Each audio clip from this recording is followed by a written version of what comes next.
So we're here today with our guest, Nicholas Mirzoeff, who's professor of media, culture, and communications at New York University, where he's taught since 2004. Prior to going to work at NYU, he held positions at the State University of New York at Stony Brook, at Wisconsin-Madison, and at University of Texas at Austin. He's the author of books on several subjects, ranging from art and deafness to the war in Iraq and the television series Seinfeld. Probably best known as a leading figure in the field of visual culture, having produced the book An Introduction to Visual Culture that's gone into multiple editions, the award-winning book The Right to Look, subtitled A Counter-History of Visuality, and most recently the book How to See the World. He's in town as a guest of the BYU Humanities Center, where he's giving the center's annual lecture on its annual theme, which this year is entitled The Work of Art with Work underlined. Professor Mirzoeff, it's great to have you at BYU. I'm very happy to be here. Thank you for having me. Thank you. So you're NYU, but you're not from New York. Can you give us a sense about what your journey is that got you from wherever you're from to New York City? I grew up in London, but I'm a child of diaspora myself. My father was born in what is now Israel. His parents were born in Bukhara and Samarkand, which are in Uzbekistan now. Were an independent emirate back then. I came to the US now some 20 years ago for a postdoc for 9 months to go to UCLA. And I never actually took a conscious decision, I think, that I was going to move to the United States. I just did. And I am now an American citizen. So that's my journey. Okay, that's an interesting journey. So in New York City, you began, another journey you've taken from place to place is a journey from discipline to discipline. Yes. Wasn't your undergraduate degree, now undergrad degree was at Oxford, right? Then PhD at Warwick. And you got degrees in history and art history. And now, you're known as a professor of visual culture and media. How did you get from history and art history to visual culture? The undergraduate degree I did was history, as you rightly point out. One of the reasons for that was that it was actually the only place in Oxford University that you can do the history of art, at least at that time. I believe they've slightly caught up with the 20th century, at least, since then. So that was part of my thinking. And then when I went to Warwick, they were not sure what to do with me because I did both. So they said, in that case, we're going to register you in both disciplines, and I had degree certificates from both programs. This was a time in the UK where a field was coming to being that was then known the New Art History. And New Art History was trying to involve popular imagery, photography, prints, newspaper illustrations, all those kinds of things, alongside the canonical art that people knew, and to bring into canonical art history works by art makers of all kinds that hadn't previously been discussed. So all of that is going on. And then what happens? In the middle 90s, we begin to see the emergence of the internet and global media of all kinds. And it becomes clear to us that this phrase that had circulated as far back as the 1960s, visual culture, was going to be something in and of itself. And as has accelerated to the place now where everybody carries in their pocket a portable visual media center, which they can take and use and disseminate visual images in a way that would literally have been unimaginable when I was an undergraduate student. So it's the measure of my own career is a measure of the change that we've lived through over the last 25 years. Which is really interesting. I mean, you think about universities are often bastions of tradition and culture. They transmit culture. So what you called the new art history is the idea of sort of radical new disciplines inside many universities. Are you surprised by the emergence of the field of visual culture as an academic discipline? It's a discipline that addresses so much of what contemporary experience is, that if we don't have it, there's a gap in university education, which is not to say then that it wouldn't be surprising. But I think what we've seen is a questioning at first of, well, do we need this? Is there such a thing as a visual culture? And today we see, in 2014, people worldwide took 1 trillion photographs. Wow. Every day, young people upload 700 million snaps, which are photographs that they use as a conversation, to the website Snapchat. Every minute, 400 hours of YouTube video are uploaded by people worldwide.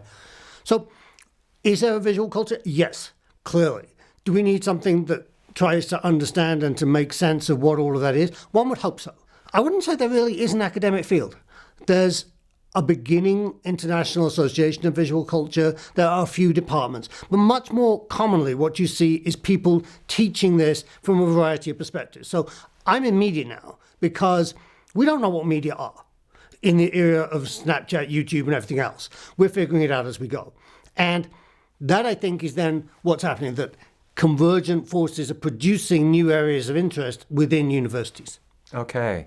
You mentioned 1 trillion photos. I think at least half those were from my daughters. That's an interesting answer, though, about the field. If one looks at your book, An Introduction to Visual Culture, you really see there both your understanding of visual culture and your background as an historian, because it's a book that goes through several historical periods and talks about what visual culture means in different eras.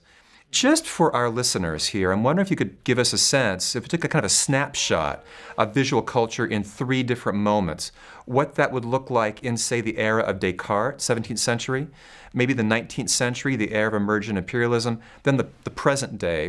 What is significant or changing across those 3 different eras? That's a great question. So, in the 17th century, when René Descartes is working as a philosopher, his extraordinary insight is to think that maybe it's possible to understand, which people have not even tried to do, how the eye itself actually works. And he produces a diagram that simply shows that the eye is a lens and it refracts light. And that's how it's possible when we stand outside your building to see that beautiful mountain in the background. It's enormous. How do we see it? How does the image get into our eye? Because the lens refracts it. Up until then, we didn't have an answer to that question. From that moment, it becomes possible to think of observation as a method, and what we call observational science begins with that idea. In the 19th century, what we see is, if you like, the mechanization of vision, the beginnings of machines that are able to reproduce what we see, most notably the camera. And as soon as photography begins as a viable medium, with first invention in 1839 in England and in France, people begin to imagine the possibilities that we see worldwide every day on our phones. So that the first self-portrait with a camera is in 1839, what we now call the selfie. People imagine the possibility of color photography immediately. They imagine the possibility of moving images immediately. Because once you have that device, you can see that it was going to become possible to share what previously been a personal experience with other people. In our own time, this has become exponentially greater with the possibility of digital image making. And one looks at the history, for example, of moving images. People have imagined moving images from the ancient Greeks, but it's only in 1895 that devices become available to make short films.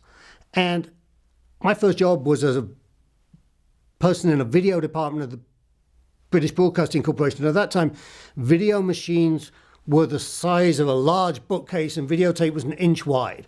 And now you can do high definition video editing on your cell phone. So that there's been extraordinary democratization, but at the same time a compression, because the quality of that video is much inferior, actually, to the quality of 35mm film, for example. But we seem not to mind about that. Professionals mind. They complain about it a great deal. But we're much more interested in this question of access, it turns out, than we are in terms of visual quality. That's interesting. It does suggest kind of a democratized spirit about the media, which in some respects outstrips the technology. That's an interesting observation.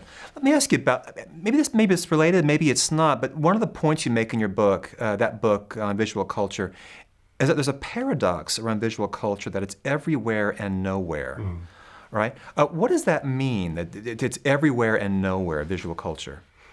It's everywhere because we're making visual images, we're seeing things, we're endlessly describing it. It's nowhere because we don't understand our culture in quite that way. We give a priority to the written word and to the spoken word, and we have always done that. And we have been hesitant to ascribe the same degree of quality and importance to the visual image as we do to the written and spoken word. And we can trace this back on the one hand to Plato in ancient Greece, to the beginning of the gospel, and the beginning was the word. And there is a suspicion, a sort of hesitation about the visual image that has persisted until the present day. And I think it's noticeable, though, that now, in this digital moment, because video is, in fact, if you like, indifferent to what it actually recording. It records sound, it records images, it does the same as digital information. It doesn't distinguish between them. So we're actually in this kind of very interesting moment, but it's a totally new moment. And I think what we want to understand now is we're at the moment of Gutenberg, where the printing press has just been invented. And we don't really know what it's for yet.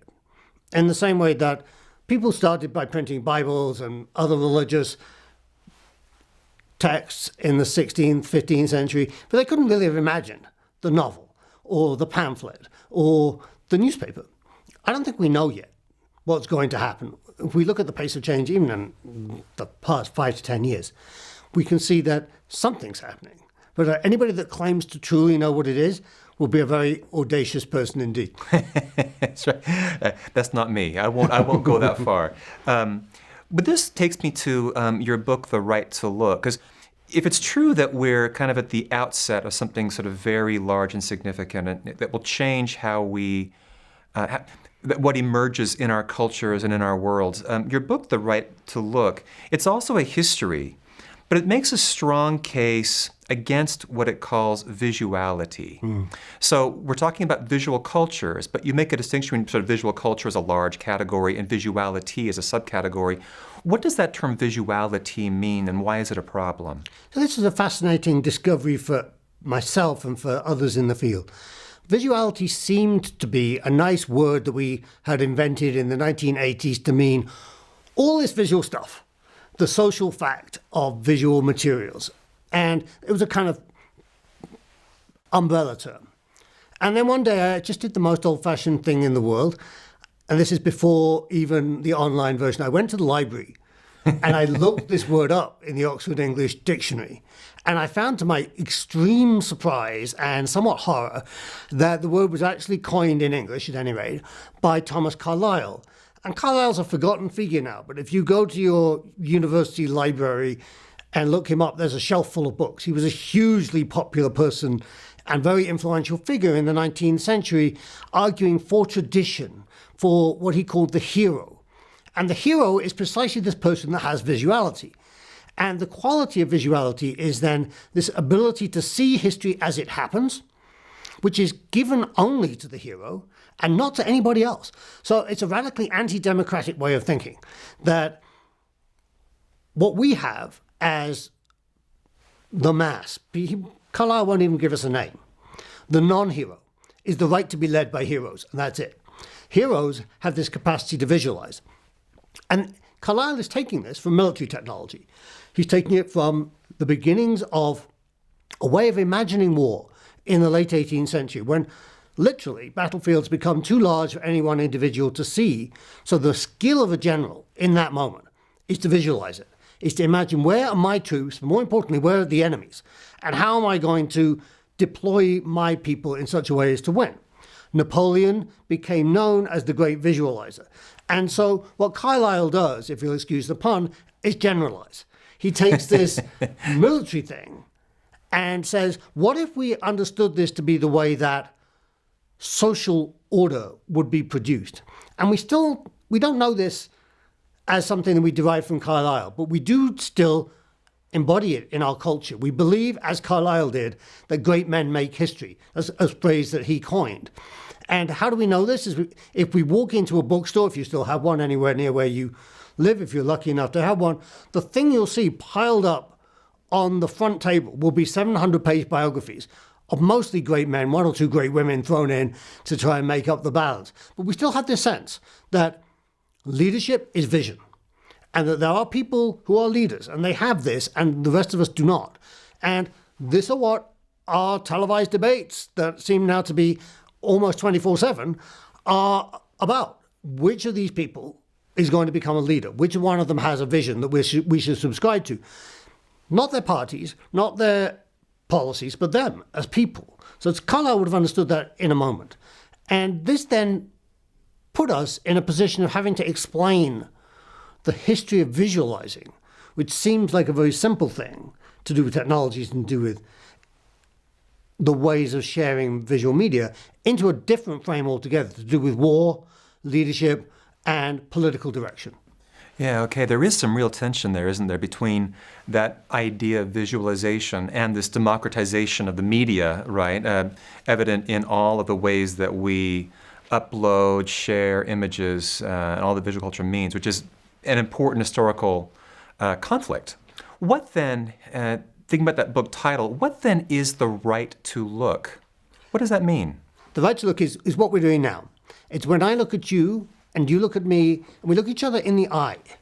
And we've all had this experience on a daily basis. It's what we do with friends. It's what we do when we trust people. Above all, it's what we do when we're in love. And that moment, as we all know, epitomizes something that can't be said to belong to me personally or to you. It's between the two of us. It's common to both of us. Creates a different space. And in cinema, for example, as we're doing now, the way that we'll attempt to represent this is cutting backwards and forwards, shot, reverse shot, they call it in cinema. But we'll also know that that doesn't really represent it. It doesn't capture it. And this is, if you like, this is what escapes visual technology to a certain extent. Yeah, okay. One cannot represent that. But it's hugely important to us as people. There's very little more important than the people that we love, the people that we're friends with, those we trust, those that we do things in common with, that we will give the right to look to. In other words, that the right to look is not just my ability to see you, it's my consent for you to see me, and to see me as you see fit, and to learn from that how I present myself to you and vice versa. And it goes backwards and forwards. It's always in movement. It's an oscillation, if you like. And it's a moment of enormous importance. When it happens, you know it. And it takes great weight in our lives. Yeah, sure.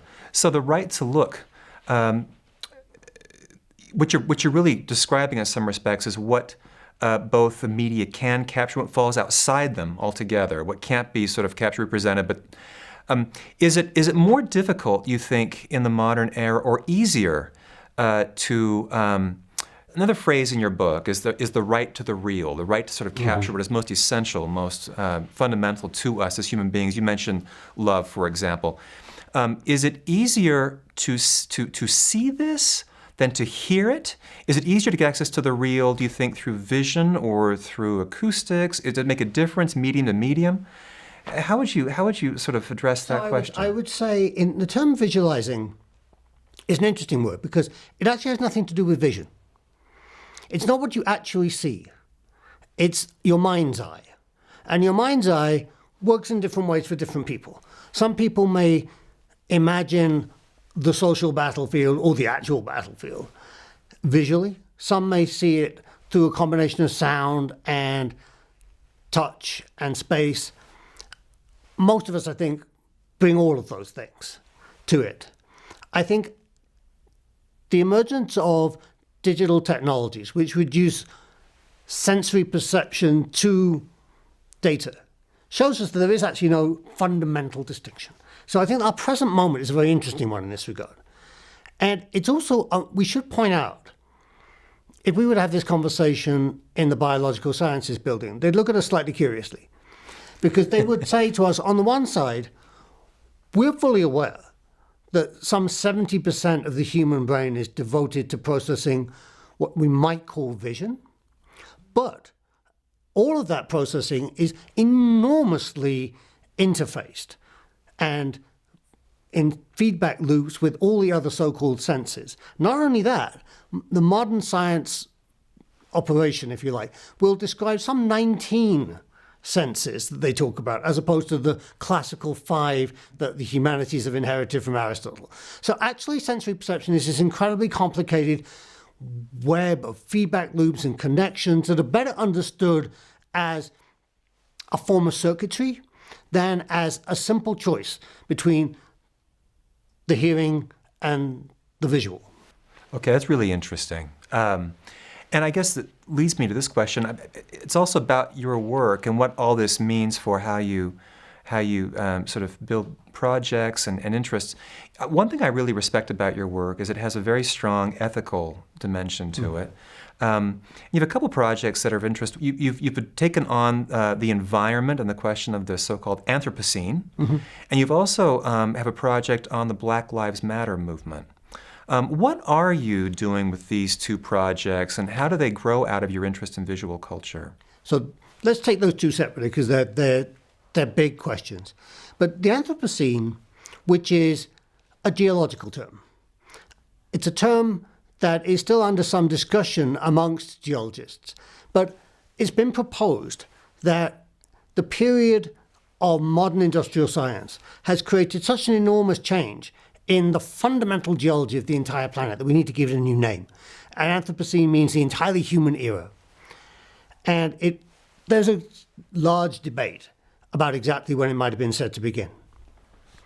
But it seemed to me that if we have changed the fundamental nature of the planet, we have made the entire planet into an artwork, then we ought to be able to see that. And it puzzles me to the extent to which we haven't.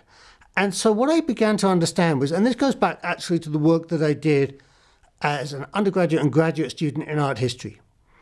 I started to remember some things, and this is one of the very few benefits that accrues to being older, is you've gone around the block a couple of times and you've seen intellectual cycles come and go.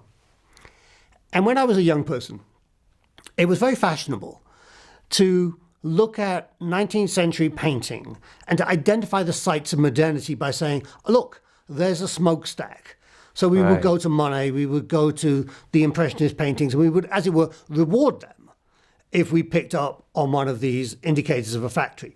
Now, fast forward 25 years or so, and start to think about the fact that carbon emissions are creating a change in the human environment and the weather conditions around the world, as we know. I mean, in New York City today, it's 75 degrees in early March. I mean, this is absolutely ridiculous. Suddenly, it occurred to me, oh, goodness gracious, look back at those paintings from the 1870s and realize they're the first visual indicator of this new moment. That the reason that Monet and his contemporaries are painting these smokestacks is because they're seeing something that we're now living through, this new human era. Right. They're the first to perceive it and to see it as beautiful. And so one of the paradoxes then is that we've incorporated industrial modernity as a form of beauty. And we've enshrined it so that more or less every art gallery in the world will fall over themselves to try and purchase one of these 19th century modern paintings by French Impressionists to say, look, we're a real art museum. And every dorm room has a poster and so on. So the challenge, paradoxically again, is to say what we thought modern beauty was, we need to see it in a very different light. We need to understand it in a very different way. With Black Lives Matter, this is a separate and equally important process, particularly, I think, in the Americas, obviously, but worldwide increasingly. We know scientifically that humans are the same, but we also know that racism persists, and it's primarily something that is seen. We identify people as being different because they look different to us. And what we've seen in the last few years in the United States is a remarkable convergence between that understanding and the emergence of new media technologies that's allowing us to see something we've never really seen before, which is this encounter between particularly African-American minorities and the police, circulated by cell phone video, by Twitter, by WhatsApp, by Storify, and showing us something that most of us have not seen, and calling on us to make a judgment. What is it that we're seeing here? And what should we do as a result of this? So that, to me, instantiates the new visual culture we've been talking about for the last half an hour. This new democratization, but raising questions that don't have simple answers, calling us ethically to take a position, and from that, what actions should we take? How should we understand this? These are questions that are opening new horizons to our political, visual, and ethical cultures, even as we speak. They are very large questions. They're fascinating questions, and your work is really helping us think through them in very important ways. It's such a delight to have you here at BYU. Thanks for visiting this morning on Thinking Aloud. My absolute pleasure. Thank you so much.